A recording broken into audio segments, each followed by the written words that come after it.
قرآن مجید میں اللہ رب العزت فرماتے ہیں کہ جب بھی کوئی فاسق کوئی فاجر تمہارے پاس کوئی خبر لے کر آئے تو سب سے پہلے اس کی تصدیق کر لو، پھر اس کے بعد اسے شیئر کرو۔ پنجاب کالج کا حالیہ دنوں میں ایک واقعہ بہت زیادہ زیر بحث رہا۔ یہ واقعہ ابتدائی طور پر ایک انتشار کا باعث بنا، لوگوں کے جذبات کو ابھارنے کا باعث بنا۔ بعد ازاں یہ پتہ لگا کہ یہ واقعہ ایک مبینہ زیادتی کے واقعے کی صورت اختیار کر گیا ہے۔ اس کے اندر سے بے شمار جو اطلاعات موصول ہوئی تھیں وہ غیر مصدقہ اطلاعات تھیں۔ یہ معلوم ہوا کہ جس بنیاد پر ہم نے دیکھا کہ مختلف فوٹیجز میں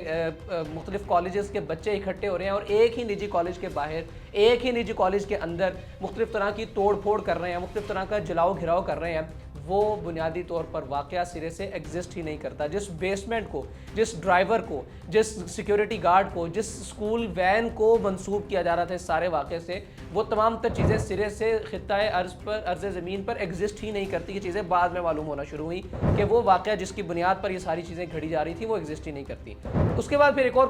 کنسپریسی تھیوری جو ہے اس نے جنم لیا کہ کچھ لوگ یہ کہنے لگے کہ یہ واقعہ ہوا جسے دبا دیا گیا، کچھ یہ کہنے لگے کہ یہ واقعہ سرے سے ہوا ہی نہیں۔ لیکن ایک بات بہت زیادہ اپنی جگہ پر اہمیت کی حامل ہے، اپنی جگہ پر بہت زیادہ دلالت کرتی ہے کہ اس چیز کا فائدہ اٹھاتے ہوئے اگر یہ واقعہ ہوا تو اس واقعے کے پیچھے مختلف لوگوں نے اپنا سیاسی اور اپنا ذاتی تشہیر کا کارڈ استعمال کیا۔ اگر یہ واقعہ سرے سے ہوا ہی نہیں، مکمل طور پر ایک پروپیگنڈا ہے، تو صراحتاً بے شمار لوگ ایسے تھے جنہوں نے اپنے مفادات کا استعمال کیا اور ایک بچی کو، ایک سیکیورٹی گارڈ کو، ایک ڈرائیور کو، ایک نجی کالج کو، ایک پرائیویٹ بزنس آنر کو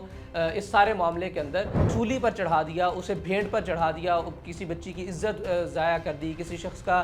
سارے کا سارا اسٹیبلشڈ کاروبار کو، اس کی ساکھ کو نقصان پہنچانے کی کوشش کی گئی۔ اس سارے معاملے کے اندر کچھ ایک چیزیں ہم آپ کے سامنے رکھنے جا رہے ہیں۔ مثال کے طور پر یہ خاتون جس کی تصویر اس وقت آپ کی سکرین پر چل رہی ہے، یہ ایک ایسی بدبخت خاتون ہے جس کا چہرہ میں چاہتا ہوں کہ آپ غور سے دیکھ لیجئے۔ اس خاتون نے خود کو یہ ظاہر کیا کہ میں اس بچی کی ماں ہوں جس بچی کے ساتھ یہ تمام تر معاملات ایک نجی کالج کی بیسمنٹ میں ہوئے، اور جب یہ تمام تر اطلاعات ہم تک پہنچی، ہم نے کارروائی کرنے کی کوشش کی تو ہمیں دبا دیا گیا، ہماری آواز کو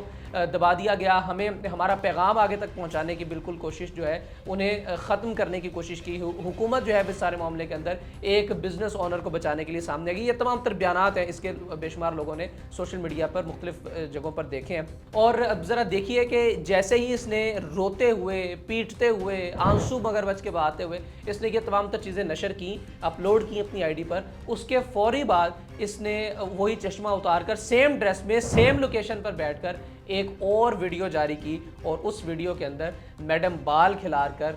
کسی گانے کے اوپر لپسنگ کرتے ہوئے نہایت خوشگوار موڈ کے اندر اپنی ویڈیو اپلوڈ کر رہی ہیں، جس سے مراد یہ ہے، جس کا مطلب یہ نکلتا ہے کہ یہ سارے کی ساری گری ہوئی حرکت اخلاقیات کے پیرامیٹر سے، کسی بچی کی زندگی کے کھیلنے کے اعتبار سے اس خاتون نے ہر طرح کے پیرامیٹر سے گرتے ہوئے، اخلاقیات کے پیرامیٹر سے گرتے ہوئے اس خاتون نے یہ ویڈیوز نشر کی۔ صرف ایک مقصد تھا کہ ویوز ملے، اس کی آئی ڈی پروموٹ ہو، اس کی جو دوسری ویڈیوز ہیں جو کہ نیم اریانی، نیم فحاشی پر جو مبنی ویڈیوز ہیں ان پر ریٹنگ آنا شروع ہو، اور ساتھ ہی اس نے اپنا وہ اس طرز کا کانٹینٹ بھی اپلوڈ کرنا شروع کر دیا۔ اسی طرح سے ایک اور وکیل صاحب ہیں، ان کی ویڈیوز نے بھی بہت زیادہ کردار ادا کیا اس فیک نیوز کو ہوا دینے کے اندر۔ جو اسٹوڈنٹس نکلے انہوں نے کس طرح سے لوٹ کھسوٹ کا بازار جو ہے وہ گرم کیے رکھا۔ بے شمار ویڈیوز ہمارے سامنے آتی ہیں کہ جس کے اندر بچے کمپیوٹر لیب سے کمپیوٹرز اٹھا کر لے کر جا رہے ہیں، کالج کا انتہائی ضروری، انتہائی اہم، انتہائی مہنگا ایکوپمنٹ اٹھا کر لے کر جا رہے ہیں، عمارتوں کو مسمار کیا جا رہا ہے، وہ تعلیمی ادارے جو کہ مقدس گاہ سمجھے جاتے ہیں۔ یہ خبریں بھی غیر مصدقہ کچھ ہم تک پہنچی ہمارے سورسز کی جانب سے کہ بے شمار لوگ اس نجی کالج کا یونیفارم راتوں رات خرید کر اس کالج کے مبینہ اسٹوڈنٹ بن کے، جعلی اسٹوڈنٹس بن کے مظاہروں میں شامل ہوئے اور اس توڑ پھوڑ میں انہوں نے اپنا بھرپور کردار ادا کیا۔ اللہ تعالیٰ اس ملک کا حامی و ناصر ہو، اور اگر یہ واقعہ کسی حد تک، کسی ایک لیول تک چل کے حقیقت پر مبنی ہے تو اللہ تعالیٰ انصاف کے معاملات کرے، اور جو ظالم ہے اسے اس دنیا میں، اس دنیا والوں کے سامنے سرے بازار عبرت کا نشانہ بنے۔